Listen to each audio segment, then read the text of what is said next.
Emma, it's 2 p.m. Are you seriously still in bed? David's voice cut through my foggy consciousness like a knife. I struggled to open my eyes, feeling the familiar heaviness that seemed to press me into the mattress. My name is Emma Mitchell, and at 32, I couldn't understand why I was always so exhausted. I'm getting up, I mumbled, fighting against the overwhelming urge to close my eyes again. David stood in the doorway, his face twisted with frustration and something else, disappointment. "This is getting ridiculous," he said, yanking open the curtains. Sunlight flooded the room, making me wince. "You've slept through another meeting. Your boss called me again. Do you even care about your job anymore?" I did care. I cared so much it hurt. But no matter how many alarms I set, no matter how many cups of coffee I drank, I couldn't seem to stay awake. The exhaustion wasn't just physical. It was bone deep, all-consuming, and nothing seemed to help. "I'm trying, David," I whispered, finally managing to sit up. The room spun slightly, and I gripped the edge of the bed to steady myself. "Something's wrong. This isn't normal tiredness." He scoffed, a sound I'd become painfully familiar with over the past year. "What's wrong is that you stay up late watching Netflix and then act surprised when you can't wake up. You're just lazy, Emma. Everyone gets tired, but the rest of us manage to be functional adults." The words stung, but they weren't new. Over the past year, as my condition had worsened, David's patience had eroded. Gone was the supportive husband who used to bring me tea when I wasn't feeling well. In his place was this frustrated, angry man who seemed convinced I was choosing to ruin my life, and by extension his. "I'm going to see a doctor," I said, reaching for my phone. "There has to be an explanation." "Another doctor?" David threw his hands up in exasperation. "We've already wasted thousands on blood tests and vitamins. They all say the same thing. You're perfectly healthy. You just need to get your act together." But the doctors hadn't all said the same thing. The last one, Dr. Carter, had mentioned something about a sleep study. She'd seemed concerned when I described how I could sleep for 14 hours and still wake up exhausted. How I'd experience episodes of sudden muscle weakness when laughing or feeling strong emotions. "Dr. Carter referred me to a sleep specialist," I said, showing him the appointment confirmation on my phone. "The consultation is next week." David grabbed the phone from my hand, scanning the details. His expression darkened. $2,000 for someone to watch you sleep? Absolutely not. We can't keep throwing money away on your hypochondria. "It's my money," I said quietly, a spark of defiance cutting through the fog. "From my personal savings. Money you should be contributing to our future. We're supposed to be saving for a house, remember? Or has your constant sleeping made you forget about our plans too?" The argument that followed was familiar. My laziness was ruining our marriage. I was becoming a burden. His friends' wives managed to work full-time jobs without needing naps like a toddler. By the time he left for work, slamming the door behind him, I was fighting back tears. I dragged myself to the shower, trying to wash away the hurt along with the sleep. As I dressed, I caught sight of myself in the mirror, dark circles under my eyes. Despite having just slept for over 12 hours, I hardly recognized myself anymore. That afternoon, I received a call from my boss. It was the third meeting I'd missed this month, and her patience was wearing thin. "Emma, I've tried to be understanding, but this can't continue. Either you get this sorted out, or we'll have to discuss your position with the company." I hung up and finally let the tears fall. Everything I'd worked for was slipping away. My career, my marriage, my dignity. David's words echoed in my head. Lazy, dramatic, hypochondriac. But as I sat there, fighting to keep my eyes open despite having just woken up, I knew in my heart that something was seriously wrong. With trembling fingers, I confirmed the sleep study appointment. David might never forgive me for spending the money, but I couldn't keep living like this. I needed answers, even if they weren't the ones my husband wanted to hear. What I didn't know then was that the sleep study would reveal something that would shake our lives to the core and make David regret every cruel word he'd ever said to me about being lazy. The sleep center looked more like a hotel than a medical facility. As I checked in for my overnight study, David's last words before I left rang in my ears. "Don't expect me to coddle you when this turns out to be another waste of money." Dr. Martinez, the sleep specialist, was different from the other doctors I'd seen. She didn't dismiss my symptoms or suggest I just needed a better bedtime routine. Instead, she listened intently as I described the crushing fatigue, the sudden muscle weakness when I laughed or felt strong emotions, and the vivid dreams that sometimes felt more real than reality. "These symptoms are concerning," she said, making detailed notes. Especially the muscle weakness. You mentioned it happens with strong emotions. I nodded, remembering the incident at my niece's birthday party when I collapsed while laughing, much to David's embarrassment. He half carried, half dragged me to the car, lecturing me about making the scene. We're going to do a comprehensive study tonight, Dr. Martinez explained. We'll monitor your brain waves, heart rate, breathing, and muscle movements. It might seem like a lot of equipment, but try to sleep as naturally as possible. As the technician attached the various sensors to my head and body, I felt a mix of hope and fear. What if David was right? What if they found nothing wrong with me? The night passed in fragments of consciousness. I remembered the technician's voice through the intercom, asking me to sleep on my back, then my side.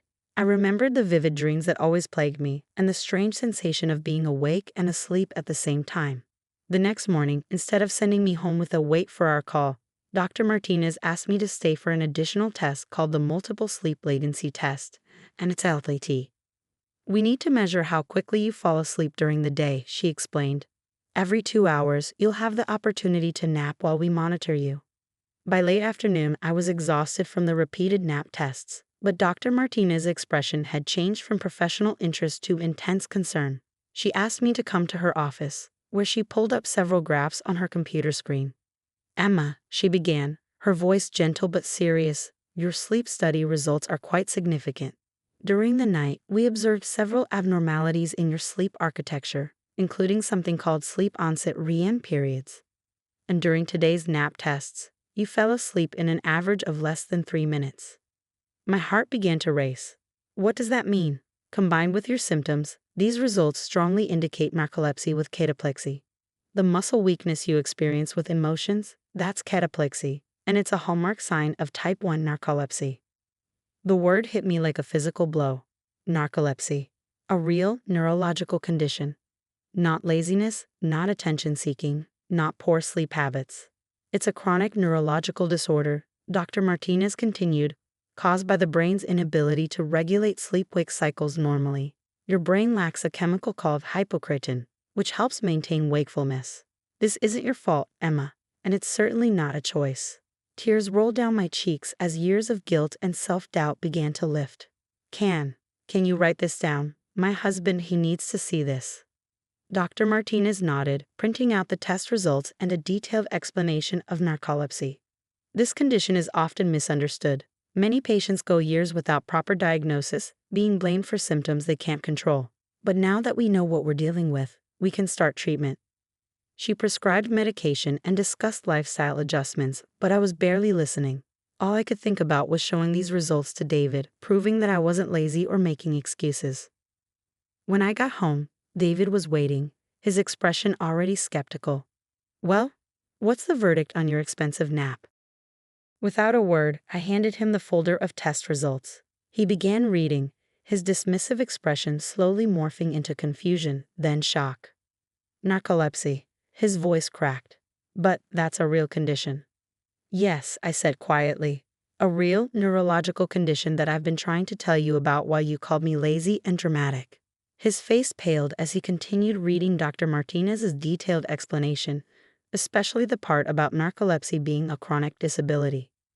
When he reached the section about cataplexy and how it was triggered by emotional responses, I saw his hands begin to shake.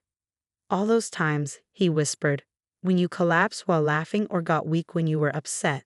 I thought you were being dramatic. I told everyone you were doing it for attention.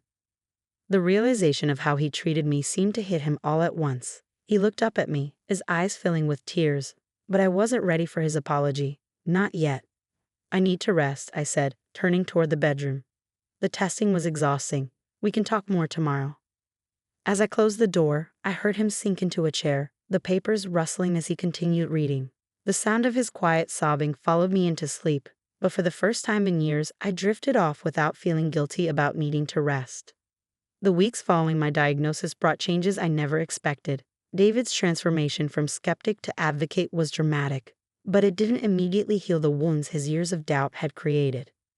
One morning, I found him at the kitchen table, surrounded by printouts about narcolepsy, his eyes red from lack of sleep. I've been researching all night, he said, his voice rough. Why didn't any of the other doctors catch this? How could I have been so blind? I poured myself a cup of coffee, part of my new strictly regulated medication and sleep schedule.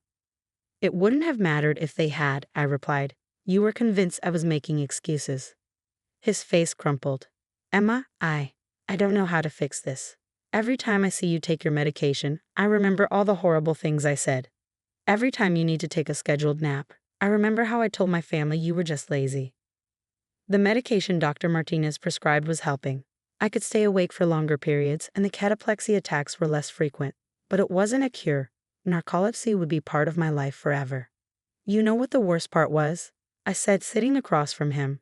It wasn't just the insults or the accusations. It was the loneliness. When I needed my partner most, you became my biggest critic. David reached for my hand, but I pulled away. I need time, I said. I'm still processing everything. Not just the diagnosis, but the years of emotional damage that came before it. He nodded, understanding, finally reflecting in his eyes. What can I do? Start by telling everyone the truth, I said. All those people you told I was lazy or seeking attention, they need to know the real story. That afternoon, David made a public post on social media.